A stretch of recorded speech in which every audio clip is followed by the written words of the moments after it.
This is the Byd Seal 7 and it is an exercise in choices.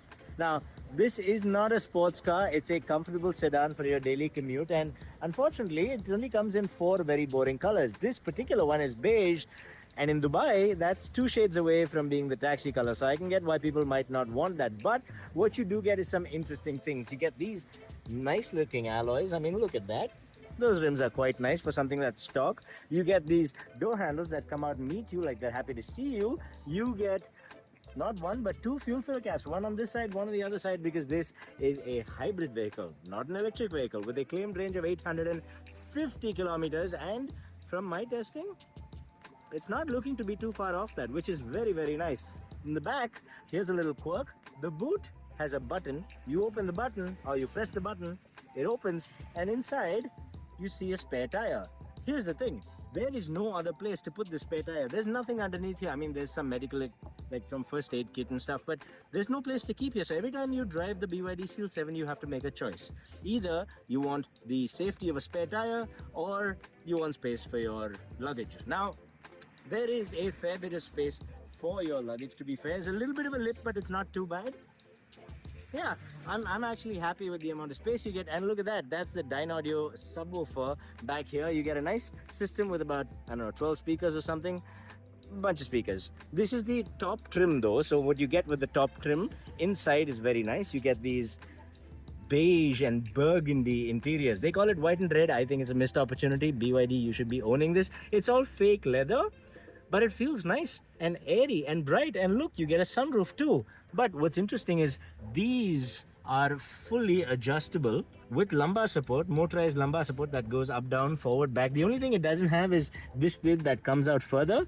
Some cars have that under thigh support that is motorized and extendable, but that's only on the high-end cars. So, you know, that's fine. Now, what's also interesting is when you sit inside, you realize that these seats are also ventilated, which in Dubai is a lifesaver in summer. And you get dual zone climate control for you and the passenger, which is very nice indeed. But what I really like in the top trim is the fact that you get a 50-watt wireless charger. So if you got one of those fancy Android phones with like really fast charging, you can actually take advantage of it here. That's really cool.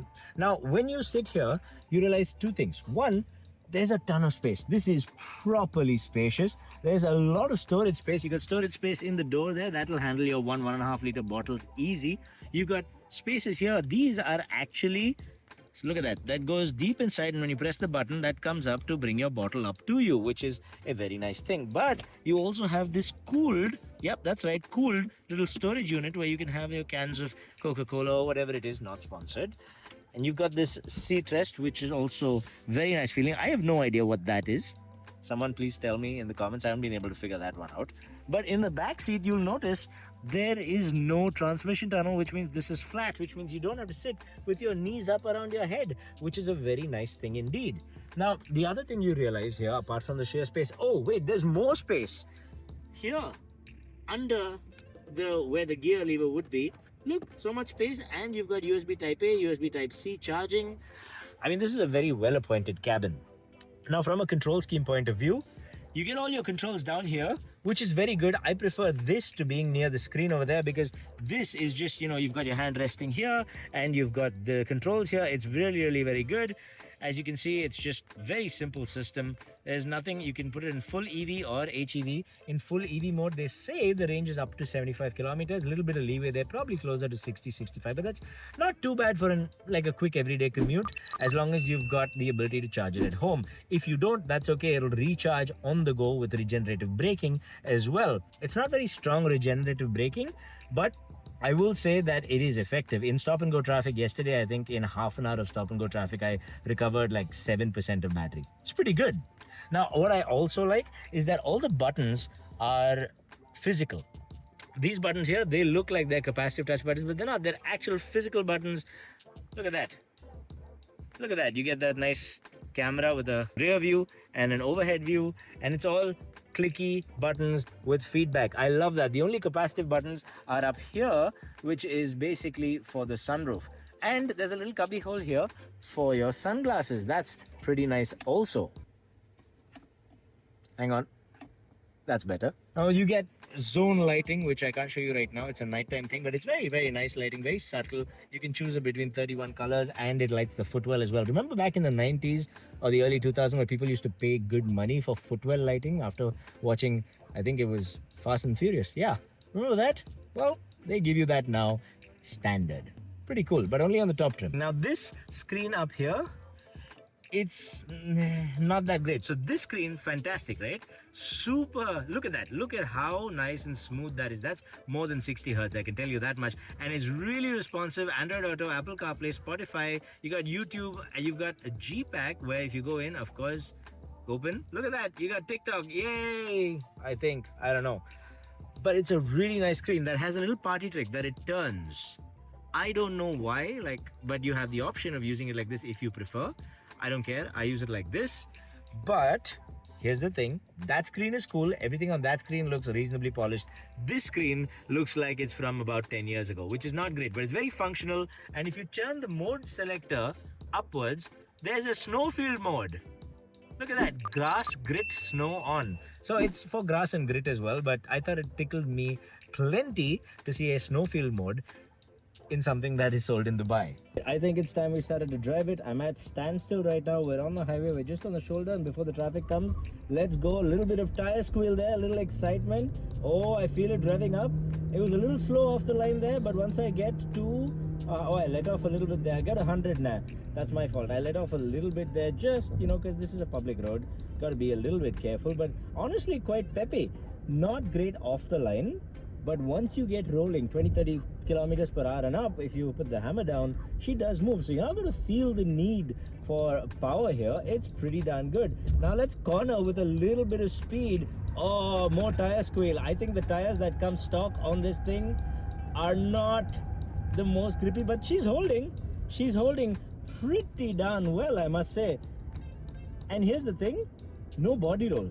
It stayed flat through the whole thing, and that felt fantastic, man. I mean, this thing is north of I think 1700 kilos or so it's not the lightest thing, but no body roll. That suspension is so gosh darn good.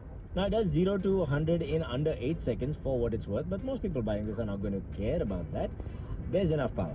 There's enough grip in the tires. You can have a little bit of fun. You can even turn off the stability control or traction control. You can turn it off and have a little bit of fun if that is what you want. But the star of the show here is clearly, it's just the suspension. It is so good. I mean, I'm going on rumblers right now. I go on potholes, bumps, speed bumps. This thing does the one and done suspension thing that you find on some good German cars, which is fantastic. None of that wallowy American stuff just in the name of comfort. No, this will take a bump, compress, decompress. That's it. That's pretty much it. And it does it with such grace. I mean, hats off to BYD for just tuning the suspension so damn well. I am so impressed with the driving ability. Now, here's the thing. It's not the sportiest thing, right? There's a sport mode, but the sport mode doesn't really matter. It doesn't do much. You don't go faster. The steering doesn't tighten up. Actually, that's not true. The steering does tighten up, but you can see this big dead zone. Look at this. Steering's wobbling. The car's not going anywhere. There's a huge dead zone here because this is just, I mean, it's not made for that. This is a very comfortable driving experience because of that steering feel, because of the suspension, but this is not sporty. When you put it in sports, all it really does is weightens the suspension up, which just means you're getting a little bit of an arm workout there. It's really not that much. Now that we're on the highway, it's a great time to try out the driving assistance feature. So right now we've got cruise control. It's called intelligent cruise control. It's keeping the lane, and you can see that it's actually, look at that red thing over there. It's sensing that there are cars around me. It's keeping the lane, and it is avoiding collisions as well. So it'll move a little bit. It'll prompt you when something is on a collision course with you, and it'll keep distance from the car in front, which is very cool. In addition to that, if you're backing up, it actually checks for rear crossing traffic, either a small child or something that you might have missed, and it gives you warning on that as well. So it's very cool. Now, if I'm being honest, they all work pretty well, but in anything other than the conditions you're seeing right now, it can get a little bit annoying, a little bit too intrusive. Sometimes you don't want it to make that many changes, and it does. It's trying to nudge you over into the middle of the lane, even though there's a guy slightly closer to the side of the lane. It's a little bit of an annoyance, but overall though, it works reasonably well. when it's braking for a car in front of you, sometimes it can be a little bit aggressive. So you will have to sort of be ready to take over.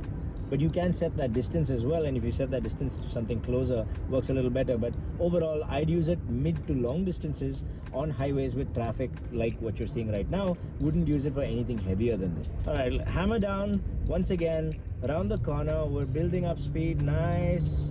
Look at that, beautiful control. Again, like the steering's a little bit wishy-washy, but you know, as you get out of the dead zone, it does start to become more responsive, and it's pretty good, honestly. And I love how planted this thing stays. I can't get over that, man. Cannot get over that. That's really, really incredible.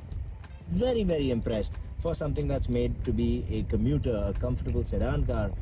Really quite impressive. Now, this costs between 110 and 130,000 dirhams, with whatever that is in dollars down there. And for the money, this is where you see the choices that have been made in its driving dynamics. As far as the features are concerned, it's got more than what you'd imagine for this price, and it's loaded, and it feels very comfortable. It feels plush. You don't feel like you've bought something budget, and it's not super budget per se, but it definitely punches a little above its weight. And then when you drive it, you understand that, yeah, they've given you some acceleration, they haven't given you off-the-line acceleration. They've given you driving dynamics, but they haven't given you a really precise steering per se. But those are trade-offs that are okay in a car that's trying to do what this is. And as I drive into the BYD showroom to give back the review car, I have to say, I wish I had a little more time with it just to do some trips, just to joyride, just to do some day trips, because this has been an absolutely lovely commuter. I have no complaints with this car. There are quirks, there are interesting things that we could talk about, but ultimately, anyone buying this car, I would recommend you buy the top trim, because it's just a much nicer place to sit, and it's this upholstery you don't get in the base trim. So this is much nicer than an all black drab thing.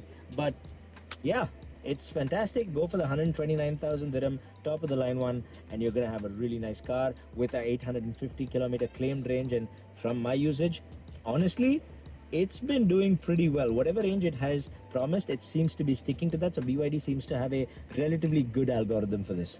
So you got range, you got comfort, you've got the convenience of having a hybrid, electric as well as petrol. I mean, this is just a good car. And I've enjoyed this. And if you've enjoyed this, hit that subscribe button for more videos. I'll see you in the next one. Bye-bye.